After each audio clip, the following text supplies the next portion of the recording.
खुलुमबाय बेयो बड'लेण्ड इंखं टेलिभिजन दिनै 23 जुन 2022 बृहस्पतिबारखालि सानसेनि बरादखौ नोंथांमोननि खाथियाव लाबोदों आं सदानन्द दैमारिया।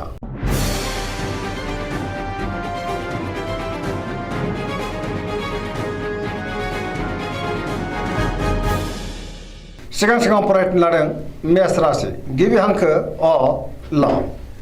दिनैनि साना जोबोर मोजां, गोबां बिथिङाव जाफुंसारगोन, पजिटिभ साननो रोंगोन, बयजोंबो अनजागोन आरो मोजां मोनजागोन, मावनो लानाय खामानिखौ थि समावनो मावफुंनो हागोन, गोसोखौ दिनै जोबोर गोजोननाय मोनगोन, देहायाबो मोजाङै थागोन। बहानिफ्रायबा मोजां खौरां फैनोबो हागौ। रांखावरियाव दिनै जोबोर मोजां, गोबां धोन आरजिनो हागोन, आयाबो बांगोन, बेफार फालांगियाव दिनै जोबोर मोजां मुलाम्फा मोनगोन, सोरबा लोगोनि हेफाजाबखौबो मोननो हागोन, न'खराव दिनै अननानै फैगोन, बिमा बिफानि बोरखौ मोननो हागोन, गुबुननि गोसोखौ बोनो हागोन, गोसोनि बोलोआबो बांगोन, समाजाव मान मोनगोन, लाइमोनफोरा दिनै जोबोर रमान्टिक जागोन आरो गावबा गावनि गोसोनि साननायखौ फोरमायलायनोबो हागोन, बहानिफ्रायबा मोजां खौरां फैनोबो हागौ। फरायसाफ्रा दिनै फरायनायाव गोसो दुंखांगोन, पजिटिभ एनार्जिनि गोहोमबो गोग्लैगोन।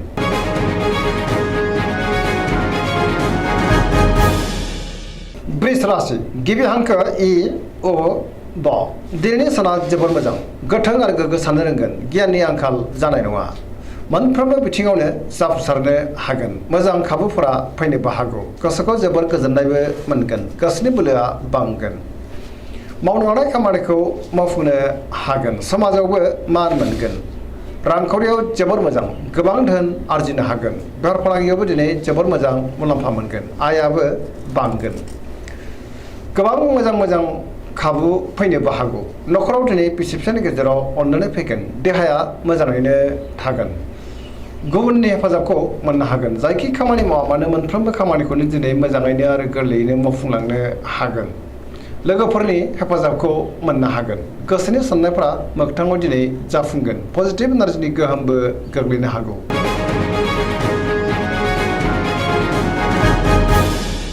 मिथुन राशि गिबि हांखो ख स।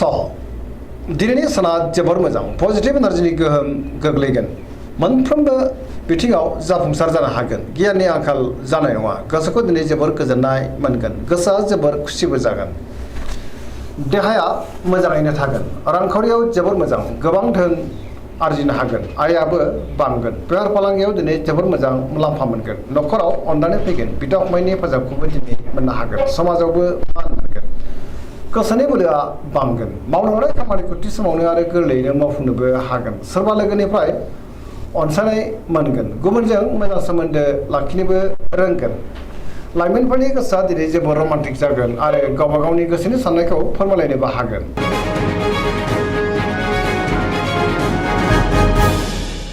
कर्कट राशि गिबि हांखो ड ह। दिनैनि साना मोजां आरो गाज्रिनि गेजेरजों बाबेनलांगोन, माबा मोनसे गाज्रि खौरां फैनोबो हागौ, गोसोखौ दिनै जोबोर गलाय गुजाय मोनगोन, सोरबा लोगोजों रायखोमा जानोबो हागौ, सांग्रां जानाया गाहाम, गोसोनि साननायफ्रा देबारनांगोन, गोसोआव नाथाय अब्लाबो पजिटिभ साननाय फैगोन, मावनो लानाय खामानिखौ मावफुंनोबो हागोन, रांखावरियाव मोजां, बेफार फालांगियावबो मोजां होनजायो, गोबां धोन आरजिनो हागोन, न'खराव दिनै अननानै फैगोन, समाजावबो लोगो लेवा बांगोन, देहाया मोजाङै थागोन, गुबुननि हेफाजाबखौबो मोननो हागोन।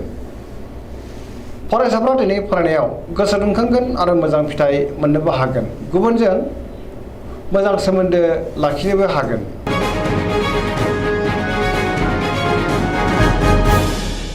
सिंह राशि गिबि हांखो म ट। दिनैनि साना जोबोर मोजां, गोसोनि बोलोआ बांगोन, गोसोआव पजिटिभ साननाय फैगोन, गोथों आरो गोग्गो साननो रोंगोन, गियाननि आंखाल जानाय नङा, मावनो लानाय खामानिखौबो थि समावनो आरो गोरलैयैनो मावफुंनोबो हागोन, सोरबा लोगोनिफ्राय मोजां खौरां फैनोबो हागौ, बहाबा दावबायहैनो बा हान्थिनो खाबुबो मोनगोन, रांखावरियाव दिनै जोबोर मोजां, मोननो गोनांखौ मोननो हागोन, बेफार फालांगियावबो जोबोर मोजां मुलाम्फा मोनगोन, गोसोनि साननायखौ दिनै गुबुननो फोरमायनोबो हागोन, न'खराव बिसि फिसानि गेजेराव अननानै फैगोन, बिदा फंबायजों मोजां सोमोन्दो थागोन, समाजावबो मान मोनगोन, गुबुननि गोसोखौ दिनै गोरलैयैनो बोनोबो हागोन, देहाया मोजाङै थागोन, बयजोंबो गोरोबनो रोंगोन, गुबुननि थाखाय मोजां खामानि मावनानै गोसोखौ बांसिन गोजोननाय मोनगोन, गोसोआ दिनै जोबोर खुसि जागोन, लाइमोनफोरा जोबोर रमान्टिक जागोन।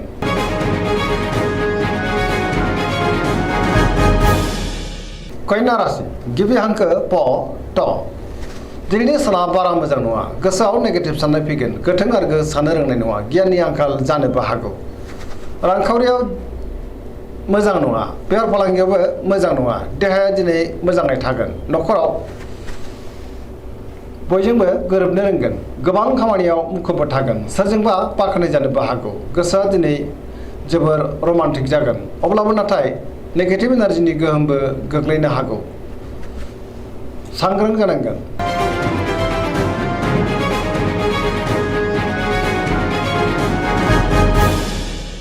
तुला राशि गिबि हांखो र ट दिनैनि साना जोबोर मोजां गोसोनि बोलोआ बांगोन गोसोनि साननायफ्राबो जाफुंनो हागौ मावनो लानाय खामानिखौ मावफुंनो हागोन देहायाबो मोजाङैनो थागोन बहाबा हान्थिनो एबा दावबायनो खाबुबो मोननो हागौ रांखावरियाव दिनै जोबोर मोजां मोननो गोनांखौ मोननो हागोन न'खराव बिसि फिसानि गेजेराव अनलायनाय फैगोन बिदा फंबायजों मोजां सोमोन्दो थागोन समाजावबो मान मोनगोन बेफार फालांगियाव मोजां होनजायो गुबुननि गोसोखौ बोनो हागोन लोगोफोरनिफ्राय थोजासे हेफाजाबबो मोनगोन गोदान थांखि लानो रोंगोन सेंग्रा सिख्लाफोरनि गोसोआ दिनै जोबोर रमान्टिक जागोन आरो गावबा गावनि गोसोनि साननायखौ फोरमायलायनोबो हागोन गोसोआव पजिटिभ साननायबो फैनो हागौ पजिटिभ एनार्जिनि गोहोमबो गोग्लैगोन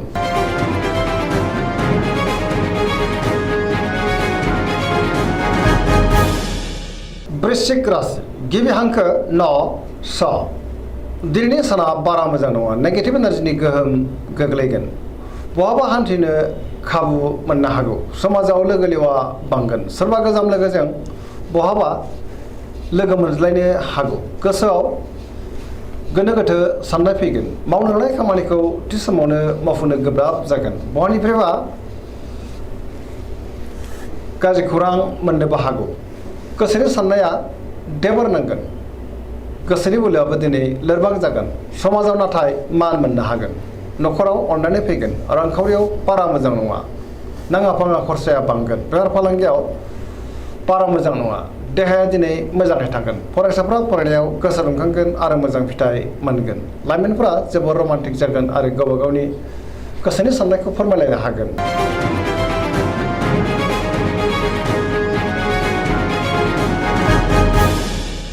धनु राशि गिबि हांखो ढ फ भ दिनैनि साना मोजां आरो गाज्रिनि गेजेरजों बाबेरलांगोन गोसोआव बोलोआ बांगोन नाथाय अब्लाबो मावनो लानाय खामानिखौ थि समाव मावफुंनो गोब्राब जागोन माबा नङा माबा मोनसे हेंथा फैनोबो हागौ गोसोनि साननायफ्राबो देबार नांगोन रांखावरियाव मोजां मोननो गोनांखौ दिनै मोननो हागोन आरो दोनखौबो दोनथुमनो हागोन आयाबो बांगोन बेफार फालांगियाव मोजां मुलाम्फा मोनगोन समाजाव मान मोनगोन बहाबा हान्थियोब्ला लामा सामायाव सांग्रां जानाया गाहाम देहाया दिनै बारा मोजां थानाय नङा गोबां रोखोमनि देहायारि जेंनाजों मोगा मोगि जानांनोबो हागौ न'खराव दिनै अननानै फैगोन बिदा फंबायनि हेफाजाबखौबो मोननो हागोन बहानिफ्रायबा हरखाबै गाज्रि खौरांबो फैनो हागौ सांग्रां जानाया गाहाम लाइमोनफोरनि गोसोआ दिनै जोबोर रमान्टिक जागोन आरो गावबा गावनि गोसोनि साननायफोरखौबो फोरमायलायनो हागोन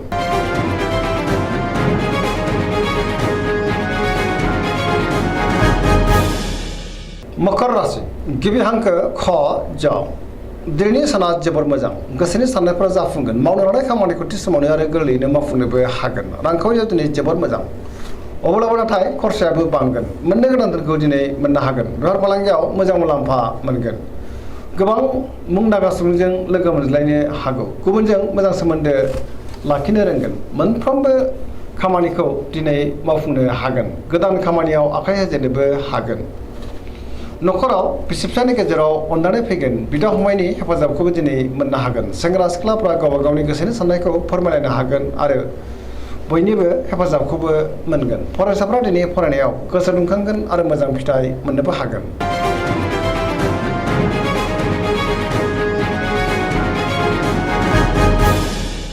कुम्भ राशि गिबि हांखो ग स दिनैनि साना बारा मोजां नङा गोसोखौ दिनै जोबोर उसुखुथु मोनगोन मावनो लानाय खामानिखौ थि समावनो मावफुंनो हागोन अब्लाबो नाथाय बहानिफ्रायबा गाज्रि खौरां मोननोबो हागौ समाजाव मान मोननो हागोन गोबां मुंदांखा सुबुंजों दिनै बहाबा लोगो मोनज्लायनोबो हागौ रांखावरियाव मोजां आया बांगोन मोननो गोनांफोरखौबो दिनै मोननो हागोन आरजिनाय धोनखौबो दोनथुमनो हागोन। बेफार फालांगियाव मोजां जायो। देहाया दिनै बारा मोजां थानाय नङा। गोबां रोखोमनि देहायारि जेंनाजों मोगा मोगि जानांनो हागौ। न'खराव अनलायनाय फैगोन। गुबुननि हेफाजाबखौ नाथाय मोननाय नङा। सोरनिबा थाखाय नाङा फाङा बबेबा जेंनायाव गोग्लैनांनोबो हागौ। बिमा बिफानि अननाय आरो बोरखौ मोननो हागोन। बहाबा दावबायनो एबा हान्थिनो खाबु मोननो हागौ। अब्लाबो नाथाय नेगेटिभ एनार्जिनि गोहोमबो गोग्लैनो हागौ। सांग्रां जानांगोन।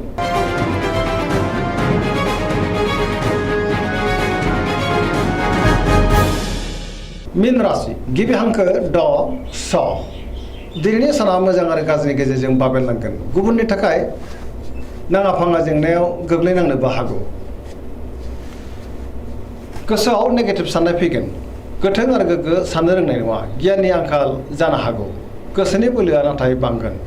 अब्लाबो गुबुनजों बाङाय बुंनायानो गाहाम।